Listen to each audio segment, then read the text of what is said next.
The kid behind the counter leaned the old rifle against the side of the gun case, looked at the worn stock and the dark barrel, and shook his head. "Yeah, old rifle. Muzzle loader looks like. We get these. I can do $30. Harold Niles stood on the other side of the counter. 79 years old, the brown Carhartt ear flap cap his late wife Jean had bought him at the runnings in Johnstown, pulled down against the April cold, the old rifle lying flat on the glass between them, barrel sideways, the way you set any long gun on a counter, and watched a 24-year-old in a Heritage Pawn polo look at the gun his grandfather had used to shoot groundhogs in the alfalfa field for 40 years and see $30 worth of rusty iron and cracked walnut. "That was my granddaddy's," Harold said quiet. The kid, Dylan, by the crooked name tag, shrugged and pushed the rifle an inch across the glass by the forestock. "Sure, 30. Final." Here's what that kid in the pawn shop didn't know. Here's what nobody in that shop knew. The old rifle Harold Niles had just set down on that counter was worth $89,000. It was not a common muzzleloader. It was not a hardware store percussion rifle. It was not anything that had come off a production line. It was a hand-forged flintlock rifle, later converted to percussion cap ignition as thousands of flintlocks were in the 1840s, made in approximately 1818 by a 25-year-old blacksmith's son named Eliphalet Remington II in his father's forge at Ilion Gorge, Herkimer County, New York. Eliphalet Remington, the founder of Remington Arms.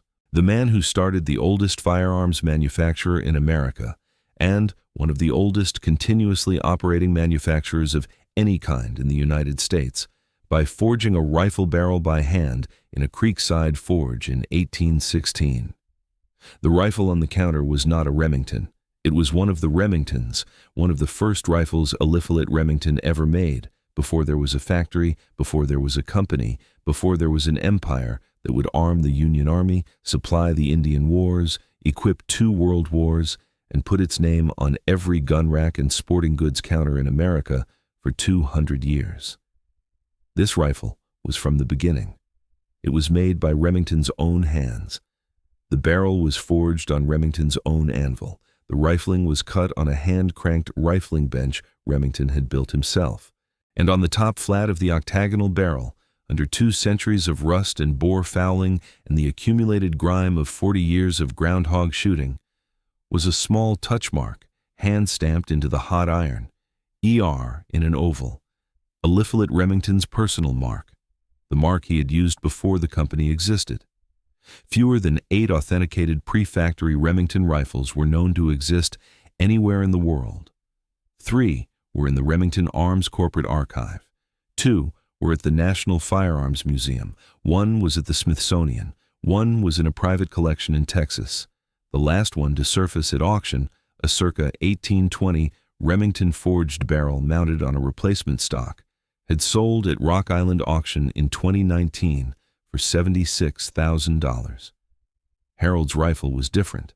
Harold's rifle had the original stock, the original lock, the original trigger guard, the original barrel, with the ER touch mark. And it had been in the same family, in the same county, 40 miles from the forge where it was made, for over 200 years. This is the story of how Harold Niles walked into Heritage Pawn on a Thursday morning in April with $520 of trouble in his head and walked out with the discovery that the groundhog rifle his grandfather had leaned against the barn wall in 1920, the rifle the family had called the old Remington without ever knowing how old or how Remington, had been made by the founder's own hands in a forge by a creek 6 years before the factory existed. Before I tell you what happened when the expert walked through that door, if stories like this mean something to you, hit subscribe. And tell us in the comments where you're watching from. We love seeing how far these stories travel. Now let me tell you about Harold. Harold William Niles was born in 1945 in Gloversville, New York, the leather glove capital of America, or it had been, before the factories closed. His father, William Niles, had worked at the Founds Brothers Glove Factory on South Main Street for 29 years. His mother, Irene, had sewn glove linings at home on a piecework basis for the same factory for 31 years. Harold went to Gloversville High, graduated in 1963, did 4 years in the Army, 2 at Fort Drum, 2 in Vietnam, came home and spent 36 years as a maintenance mechanic at the Nathan Littauer Hospital on East State Street.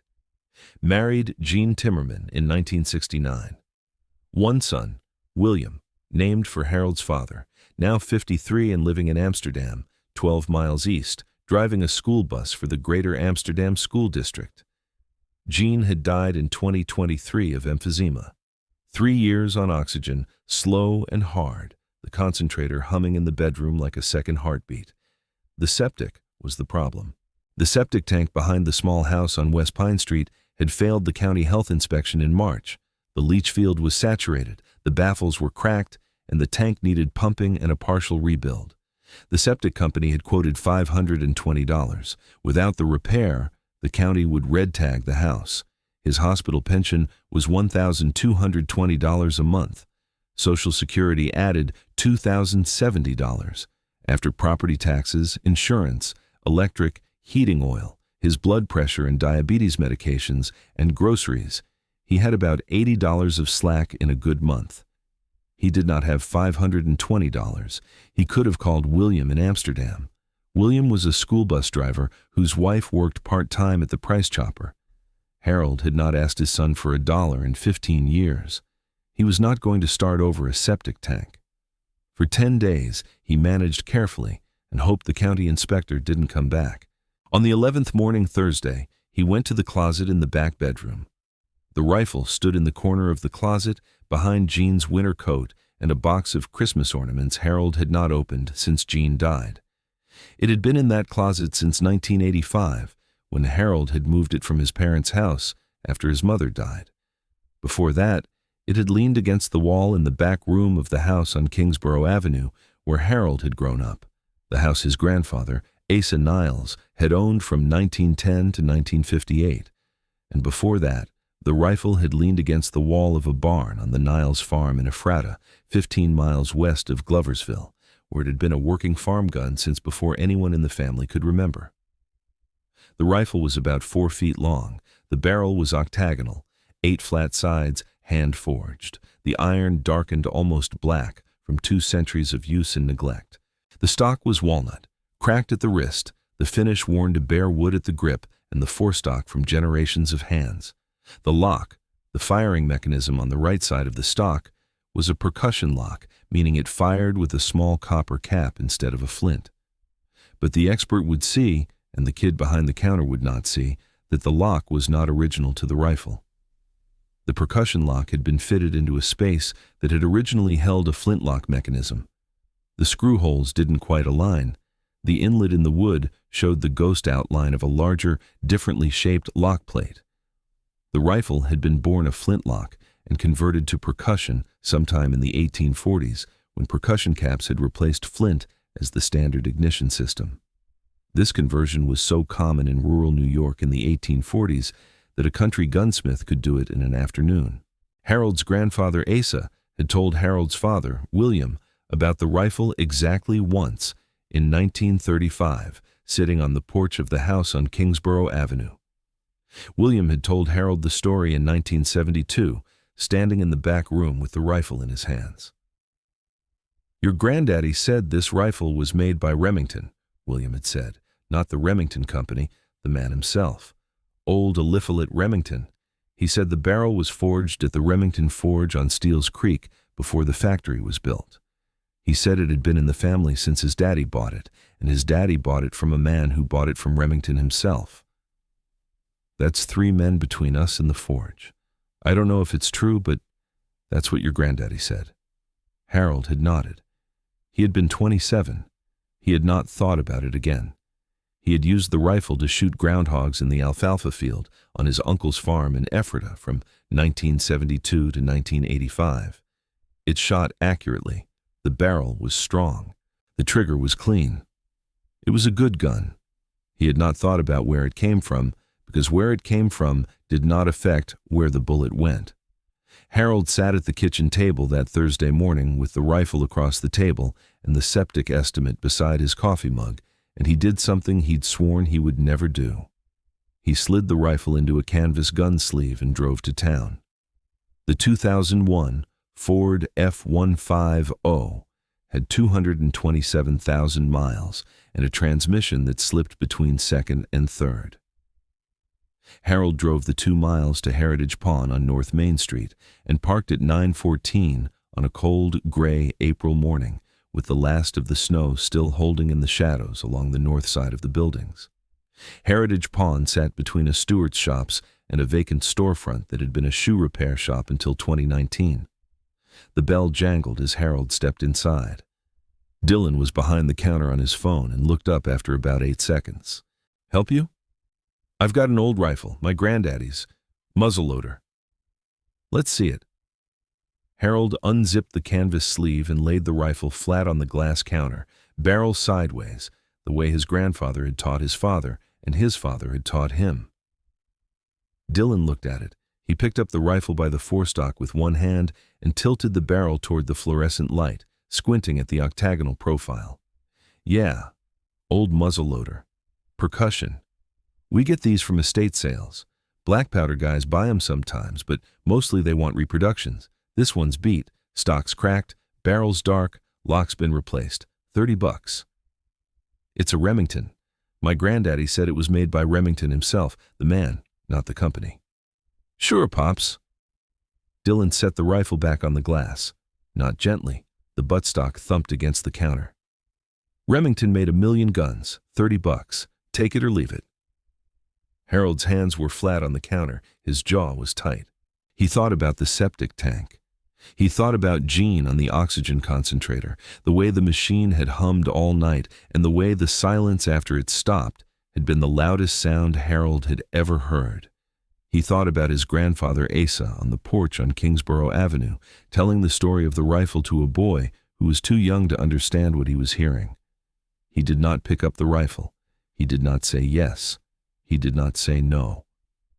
He stood there with both hands flat on the glass and his mouth closed tight, because the only other thing he could do was cry in front of a 24-year-old. And Harold Niles had not cried in front of another human being since Gene's funeral in 2023. The bell over the door jangled again. A man came in. Early 60s, medium height, solid build, with a trimmed gray beard, a shaved head, and sharp hazel eyes behind rectangular black frame glasses. He wore a dark brown waxed canvas hunting jacket over a cream chamois shirt and dark jeans, brown leather lace-up boots, and carried a small brown leather field bag. There was a small brass pin on his jacket lapel, crossed rifles over a shield, that Harold, if he'd looked closely, would have recognized as the insignia of the American Society of Arms Collectors. He came 2 steps inside, glanced at the counter, and stopped. He looked at the rifle. His eyes went to the barrel first, the octagonal profile, the dark iron. He took another step. His eyes moved from the barrel to the stock, the cracked walnut, the worn grip, the ghost outline around the percussion lock where a larger lock plate had once been. His lips pressed together. Something shifted in his face. Not surprise, but attention. The sudden sharp attention of a man who has seen 10,000 gun barrels and is suddenly looking at one that is not like the others. "Excuse me," he said. His voice was quiet and direct, with the upstate cadence that doesn't waste syllables. "Sir, is that an octagonal barrel percussion rifle?" Dylan looked up. "Old guy's selling. $30. The man did not look at Dylan. He looked at Harold. "Sir, my name is Dr. Thomas Farrell. I am the senior curator of American firearms at the National Firearms Museum in Fairfax, Virginia. That's the museum of the National Rifle Association. I also consult for Rock Island Auction Company, which is the largest firearms auction house in the world. I am in Fulton County this week because I am conducting provenance research on early Herkimer County firearms for a book I'm writing on the origins of the American arms industry. I am 40 miles from Ilion, mister. 40 miles from where Eliphalet Remington forged his first barrel. I stop in every pawn shop and gun shop in this part of New York. Would you permit me to examine that rifle?" Harold found his voice. "You're asking me? It's yours, isn't it?" It was my granddaddy's and his daddy's before that. Then yes. Sir, I'm asking you, and I would ask you, please, not to let anyone set the buttstock down hard on a counter again. If that stock is what I think it might be, the crack at the wrist is already a conservation issue. Dylan put his hands in his pockets. Dr. Farrell set his field bag on the counter and opened it. He drew out a pair of thin white cotton handling gloves, a 10x jeweler's loop, a small LED pen light, a bore light, a thin, flexible LED on a wire designed to illuminate the inside of a barrel, a soft chamois, and a leather-bound notebook. He pulled the gloves on finger by finger. May I? Harold nodded. Dr. Farrell lifted the rifle with both gloved hands, one under the forestock, one supporting the buttstock, and laid it on the chamois on the counter. He examined the stock first. He ran a gloved fingertip along the grain of the walnut, reading the wood the way a geologist reads rock strata. He looked at the wrist crack. He looked at the trigger guard, hand-forged iron, not cast brass, which told him something. He looked at the patch box on the right side of the buttstock, a small hinged brass lid covering a cavity for greased patches. The patch box was handmade, not stamped. He turned his attention to the lock. He studied the percussion mechanism. He looked at the inlet in the wood around the lock plate, the ghost outline of the original flintlock, larger and differently shaped, still visible as a shallow depression in the walnut where the wood had been recut to accept the smaller percussion lock. Flintlock conversion, he said, quietly to himself. 1840s, country work. The original lock was a flint. He turned his attention to the barrel. The barrel was 34 inches long, octagonal, 8 flat sides, each about 5/8 of an inch wide. The iron was dark, not rusted but oxidized, the deep blue-black patina that hand-forged iron takes after 2 centuries of handling and weather and bore fouling. Dr. Farrell held the LED pen light at a grazing angle across the top flat of the barrel and moved it slowly, inch by inch, from the breech toward the muzzle. He stopped. He brought the loop to his eye. He held the pen light at a sharper angle. He read the surface of the iron. He went still. For a long time, Dr. Farrell did not move. He stood with the loop pressed to his eye and the pen light illuminating a small area on the top flat of the barrel, about 2 inches forward of the breech, and he read what was stamped there. 2 letters inside an oval, hand-punched into the hot iron 206 years ago by a man standing at a forge beside a creek in a gorge in Herkimer County. Dr. Farrell set the loop down. He set the pen light down. He placed both gloved hands flat on the counter. He closed his eyes. "Oh," he said, very quietly. Then, in a voice that was no longer quiet, "Oh my God." He opened his eyes. He picked up the loop. He looked at the mark again. He picked up the bore light and inserted it into the muzzle, illuminating the inside of the barrel. He studied the rifling, the spiral grooves cut inside the barrel that made the bullet spin. He withdrew the bore light. "Hand-cut rifling," he said. "Single start, gaining twist, not machine cut. This rifling was done on a hand-cranked bench." He set the rifle down on the chamois with a deliberateness that changed the air in the room. "Mr. Niles, Harold Niles. Mr. Niles, the mark on the top flat of this barrel is a hand-stamped ER inside an oval. The letters are approximately 3/16 of an inch tall. They were stamped into hot iron. I can see the displaced metal around the edges of the punch marks, which means the stamp was applied during forging, not after."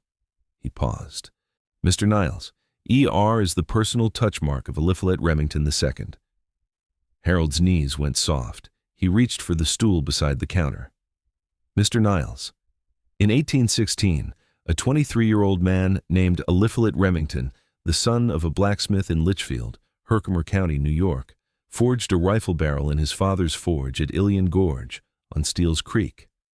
He forged the barrel from wrought iron, welded it around a mandrel, bored it smooth, and then cut the rifling by hand on a rifling bench he had built himself from a wooden beam, a hand crank, and a guided cutting head. He fitted the barrel to a wooden stock he had shaped from a walnut blank and attached a flintlock mechanism he had purchased from a supply house. That rifle was the first firearm Eliphalet Remington ever made.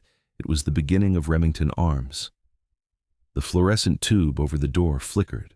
Between 1816 and approximately 1828, Remington made rifles by hand, one at a time, barrel by barrel, stock by stock, and sold them to farmers, hunters, and frontiersmen in Herkimer and Fulton and Montgomery counties. He marked each barrel with his personal touch mark, ER in an oval, stamped into the hot iron during forging. In 1828, he moved to a proper factory site in Ilion and began producing rifles in quantity. The personal ER mark was replaced by the full company stamp, E. Remington and Sons, Ilion, NY. The touch mark era was over. He looked at the rifle. Mr. Niles. Fewer than 8 authenticated pre-factory Remington rifles bearing the personal ER touch mark, are known to exist. 3 are in the Remington Corporate Archive. 2 are at the National Firearms Museum. 1 is at the Smithsonian. 1 is in a private collection in Texas. The barrel of this rifle, with the ER touch mark, the hand-forged octagonal profile, and the hand-cut gaining twist rifling, is consistent in every detail with documented pre-factory Remington production. The stock is original walnut. I can see the hand-shaping marks from a draw knife on the inside of the barrel channel. The trigger guard is hand-forged iron, consistent with Remington's pre-factory work. The flintlock to percussion conversion is period correct for the 1840s. He paused. He picked the rifle up and held it in the fluorescent light. The dark barrel caught the light the way old iron catches it. Not shiny, not flat, but deep, with the grain of the forge visible in the surface. This rifle, Mr. Niles, was made by Eliphalet Remington's own hands, in his father's forge, at Ilion Gorge, before the factory, before the company, before the empire. This is not a Remington. This is one of the Remingtons that started everything. Dillon had not moved. His phone was face down. His eyebrow, piercing, glinted motionless in the fluorescent light. At professional appraisal through Rock Island Auction Company, with authentication from the National Firearms Museum and the Remington Corporate Archive, this rifle, as a pre-factory Remington with the personal ER touch mark, the original stock, and over 200 years of documented family provenance in the same county where it was made, would be valued between $75,000 and $110,000. Conservative estimate, $89,000. Dillon cleared his throat. I was going to say 50. I meant 50. Harold didn't look at him. He was looking at the rifle on the chamois, the dark octagonal barrel, the cracked walnut stock, the worn grip where 5 generations of Niles' hands had held it. And he was hearing his father's voice in the back room on Kingsborough Avenue in 1972. Your granddaddy said this rifle was made by Remington, not the Remington Company, the man himself. Asa Niles had been right. The rifle had been made by the man himself. By Eliphalet Remington, 25 years old, standing at a forge beside Steele's Creek in 1818, hammering a bar of wrought iron around a mandrel, welding the seam, boring the barrel, cutting the rifling by hand, one groove at a time, one turn of the crank at a time, and stamping his mark into the hot iron, ER. 2 letters, his name, his work, his beginning. And then the rifle had gone out into the world. It had been sold to a farmer, or to a man who sold it to a farmer, and it had ended up on the Niles farm in Ephrata, 15 miles west, where it had done what rifles do on farms. It had put meat on the table and groundhogs in the ground, and it had leaned against the barn wall between uses, and nobody had ever looked at the barrel flat with a magnifying glass, because there had been no reason to. The rifle worked. That was enough. 3 men between us and the forge. That was what Asa had said. Harold's great-grandfather had bought it from a man who bought it from Remington. 3 handshakes between a groundhog gun and the beginning of American arms manufacturing. Doctor. Farrell handed Harold his card. Mr. Niles, take your time. Talk to your son. But please, sir, do not leave this rifle in this shop. Do not fire it. The barrel is 200 years old and should be inspected by a conservator before any further use. And please, do not clean the barrel. The patina and the bore fouling are protecting the touch mark. 2 centuries of iron oxide is the best preservation that mark could have. Harold nodded. He watched Dr. Farrell slide the rifle carefully back into the canvas sleeve with both gloved hands. Harold took the rifle. He held it upright at his side, the way his grandfather had carried it from the barn to the field. He nodded once at Dr. Farrell. He walked out past Dylan without a word. In the parking lot, sitting in the F-150 with the transmission slipping softly between gears and the April cold pressing against the glass, Harold Niles held the canvas-sleeved rifle against his chest and cried for the first time since Jean's funeral. He called William that night. William drove over from Amsterdam the next morning. They sat at the kitchen table on West Pine Street with the rifle on the chamois between them, and Harold told him the whole story.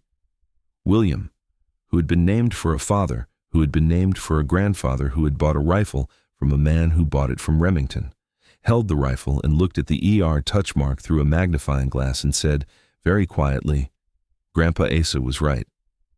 He was right, Harold said. They called Dr. Farrell at 9. Rock Island Auction Company sent a firearms conservator and a metallurgist to Gloversville in May. The barrel was examined under controlled conditions at the Fulton County Historical Society.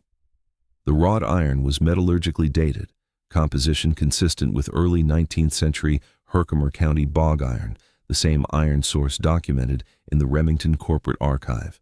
The ER touch mark was photographed under 12 lighting conditions and compared against the 3 documented pre-factory ER marks in the Remington archive. The hand-cut rifling was measured, single start gaining twist, pitch consistent with Remington's documented early rifling bench. The walnut stock was species confirmed and carbon dated, consistent with a tree felled in the early 1800s. The percussion conversion was dated to the 1840s based on the lock style and screw threads. Authentication was unanimous. The National Firearms Museum acquired the rifle for permanent display through a 99-year family loan. The museum paid the Niles family $83,000. The rifle went on display in the museum's Origins of American Arms Gallery in September, mounted horizontally in a custom case, the ER touch mark highlighted under a magnifying lens, the crack in the wrist stabilized but not repaired because the crack was part of the history. A placard. Eliphalet Remington, hand-forged flintlock rifle, converted to percussion circa 1840s, circa 1818. Barrel-forged, bored, and rifled by Eliphalet Remington II, 1793 to 1861, at the Remington Forge, Ilion Gorge, Herkimer County, New York. Personal touch mark ER in oval on barrel flat, one of fewer than 8 documented pre-factory Remington rifles. In the Niles family of Fulton County, New York, for over 200 years, on loan from the family of Harold W. Niles, Gloversville, New York. William drove his father to Fairfax for the dedication. Harold wore the dark suit he'd worn to Jean's funeral. He stood in front of the case for a long time, looking at the rifle, the dark octagonal barrel, the cracked stock, the worn grip, the 2 small letters on the barrel flat. "3 men between us and the forge, Grandpa," Harold said, quiet enough that only William heard him. 3 handshakes, and the rifle came home. He paid for the septic repair. He paid the property taxes 3 years forward. He had the furnace serviced and the chimney cleaned.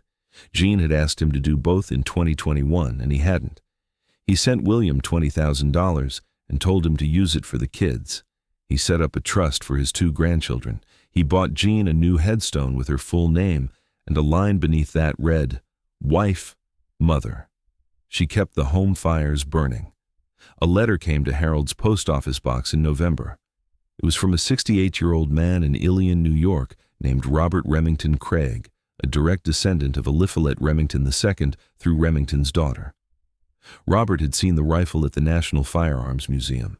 He wrote that the Remington family had long known that Eliphalet had sold rifles to farmers in the surrounding counties in the 1810s and 1820s, but that almost none of those rifles had ever been traced. Robert wrote that his family still owned the property at Ilion Gorge where the forge had stood. The forge was gone. washed away by a flood in 1845. But the foundation stones were still visible beside Steele's Creek. Robert enclosed a photograph, a daguerreotype from approximately 1855, showing Eliphalet Remington II at 62 years old, seated in a wooden chair in front of the Ilion factory. He wore a dark wool suit and a high collar. His hands were on his knees. They were large hands, a blacksmith's hands, a forgeman's hands, the hands that had hammered the bar of wrought iron that became the barrel that bore the ER mark that had sat in Harold Niles's closet for 40 years. Harold had the daguerreotype framed. It hangs in the back bedroom on West Pine Street, above the spot where the rifle used to stand in the corner of the closet. And the next Saturday morning, back home in Gloversville, Harold sat down at his usual booth at the Palace Diner on South Main Street with his two oldest friends, Gene Simmons and Bud Nellis, the way he had every Saturday for 24 years. Gene looked at him over the rim of his coffee mug. "Heard you made the leader Harold, Harold." "Heard that. Remington rifle, huh?" "Remington rifle." Bud shook his head. $30. $30, Harold agreed. The three of them laughed, the quiet, chest-deep laugh of old men who have lived long enough to know that the world rarely sees what matters, and that sometimes, if you wait long enough, it finally does. A kid in a pawn shop looked at that rifle and said, $30. He didn't know. They never do. If stories like this mean something to you, hit subscribe and tell us in the comments where you're watching from. We love seeing how far these stories travel, because some things have hidden worth.